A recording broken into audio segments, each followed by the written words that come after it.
বৈশ্বিকভাবে জাতিসংঘ কি নির্ধারণ করলেন? সাস্টেনেবল ডেভেলপমেন্ট গোল এসডিজি, সেটা 2000 কত সালের মধ্যে অ্যাচিভ করতে হবে? 30 সালের মধ্যে। এবং এই ধারায় মাধ্যমিক শিক্ষায়ও এনরোলমেন্ট বাড়াইতে হবে, মানে গুণগত মানও নিশ্চিত করতে হবে। ওই এসডিজির একটা লক্ষ্য হচ্ছে যে মাধ্যমিক পর্যন্ত গুণগত শিক্ষা, মাধ্যমিক স্তর পর্যন্ত গুণগত শিক্ষা এবং সকলের জন্য শিক্ষা নিশ্চিত করতে হবে। সেটা করতে গিয়ে দেখা গেল আমরা 2022 সালের ডাটা যদি আমরা দেখি, তাহলে আমাদের গ্রস এনরোলমেন্ট রেট সেকেন্ডারি এডুকেশনে, অর্থাৎ যারা প্রাইমারি পাস করে এসছে তাদের মধ্যে কত পার্সেন্ট? 72% হচ্ছে আসে। তাহলে একটা মোটামুটি ভালো 72% কম্পেয়ার টু আগের যেটা অবস্থা তার চেয়ে অনেক ভালো। যদি 72-73 সালের চিন্তা করি তার তুলনায় অনেক বেশি, দ্বিগুণে বেশি। এই পর্যায়ে আমাদের আসলো করোনা। করোনার কারণে কি হলো? আমাদের যে গতি, মাধ্যমিক শিক্ষায় আমরা একটা গতি পেয়েছিলাম, আমাদের এনরোলমেন্ট বেড়ে আসছে, আমাদের গুণগত মানও কিছুটা অর্জিত হচ্ছে, আবার আমাদেরকে 2030 সালের টার্গেট অর্জন করতে হবে। সেই সময় করোনার কারণে কিছুটা গতি স্লথ হয়, কিছুটা বিঘ্নিত হয় সেই মাধ্যমিক শিক্ষার যে বিকাশ, মাধ্যমিক শিক্ষার যে একটা অভিষ্ট লক্ষ্যের দিকে যাত্রা, সেটা। সেই কারণে বিশ্বব্যাংক তখন বাংলাদেশ সরকারের সাথে একটা সমঝোতায় আসলো যে তোমরা তো ইতিমধ্যে মিলেনিয়াম ডেভেলপমেন্ট গোল অর্জন করেছো, প্রাইমারিতে তোমাদের প্রায় 100% এনরোলমেন্ট হয়েছে, কিন্তু মাধ্যমিকের যে এসডিজির যে লক্ষ্যমাত্রা সেটা অর্জন করার জন্য আসো আমরা একসাথে কাজ করি।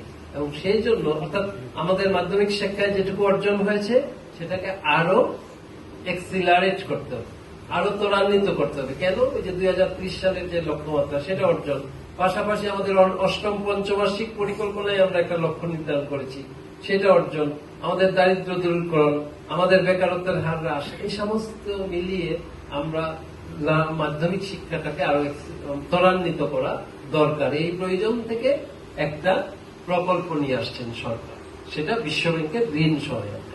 সেটা কি? সেটার নাম হচ্ছে learning acceleration in secondary education project. এই learning acceleration in secondary education project বা লেইস প্রজেক্ট, যেটা আমরা সংক্ষেপে বলি, এই লেইস প্রজেক্টের আওতায় আমরা বেশ কিছু কার্যক্রম বাস্তবায়ন করব। কিন্তু মূল উদ্দেশ্যটা কি? মূল উদ্দেশ্য হচ্ছে মাধ্যমিক শিক্ষাকে আরো বেগবান করা, আরো ত্বরান্বিত করা, এবং এর মাধ্যমে আমরা গুণগত মাধ্যমিক শিক্ষার যে অভিষ্ট লক্ষ্য সেটা অর্জন করা। এর পাশাপাশি সরকার আরো অন্যান্য প্রকল্প বাস্তবায়ন করছেন, অন্যান্য কার্য সবই একই উদ্দেশ্যে পরিচালিত। তো বিশেষভাবে আমাদের লেইসের আওতায় আমরা যেটা সরকার ভেবে নির্ধারণ করেছেন যে যদি আমরা গুণগত শিক্ষা অর্জন করতে চাই তাহলে আমাদের শিক্ষকদেরকে তৈরি করতে হবে মাধ্যমিক পর্যায়ে। এই শিক্ষকদেরকে তৈরি করার জন্য লেইসের আওতায় 10 রকমের প্রশিক্ষণ কর্মসূচি সরকার সংস্থান রেখেছেন।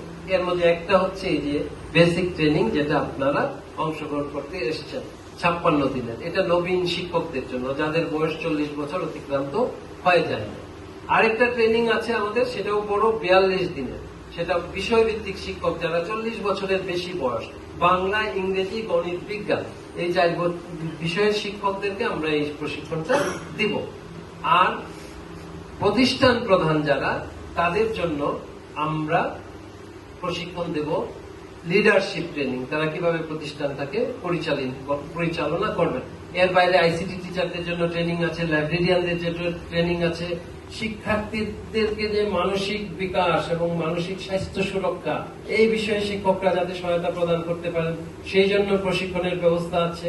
আমাদের জলবায়ু সচেতনতা তৈরির জন্য শিক্ষকদের প্রশিক্ষণের ব্যবস্থা আছে। এই মিলিয়ে মোট 10 রকমের প্রশিক্ষণের ব্যবস্থা এই প্রকল্পের আওতায় আছে। অর্থাৎ আমরা শিক্ষকদেরকে তৈরি করতে চাই গুণগত শিক্ষার যে অভিষ্ট লক্ষ্য সেটি অর্জনের জন্য। আর পাশাপাশি আমরা শ্রেণী কক্ষগুলাকে তৈরি করে দিতে চাই। সেই শ্রেণীকক্ষ কোনগুলো? আমাদের যে ক্লাসরুমে আমরা আইইপি, ইন্টারেক্টিভ এডুকেশন প্যানেল সহ মাল্টিমিডিয়া ক্লাসরুম করে দিব। এরকম 10,340টা প্রতিষ্ঠান, স্কুল এবং মাদ্রাসায় 2টা করে শ্রেণীকক্ষ করে দেওয়া। আর শিক্ষার্থীদের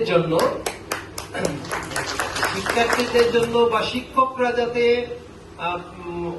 শিখন শেখানোর কৌশলটা যাতে উন্নত করতে পারেন, যাতে আধুনিক পাঠদান করতে পারেন, তাই সেই জন্য আমরা বিভিন্ন রকমের সহযোগী উপকরণ 1000 কন্টেন্ট তৈরি করে দেব, আমরা একটা এলএমএস তৈরি করে দেব, আমরা শিক্ষার্থীদের যে মূল্যায়ন সেই মূল্যায়নটা সহজ করার জন্য মোবাইল অ্যাপস তৈরি করে দেব। এরকম আরো বেশ কিছু কাজ আমরা করব। আমি শেষ একটা কথা বলি যেটা আমাদের প্রকল্পের জন্য অত্যন্ত গুরুত্বপূর্ণ, সেটা হচ্ছে আমাদের লক্ষ্য হচ্ছে যে আমাদের মাধ্যমিক পর্যায়ের যে শিক্ষক তাদের তাদের যে ইয়ে আছে, দক্ষতা আছে, সেই দক্ষতাটা আমরা বাড়াতে চাই।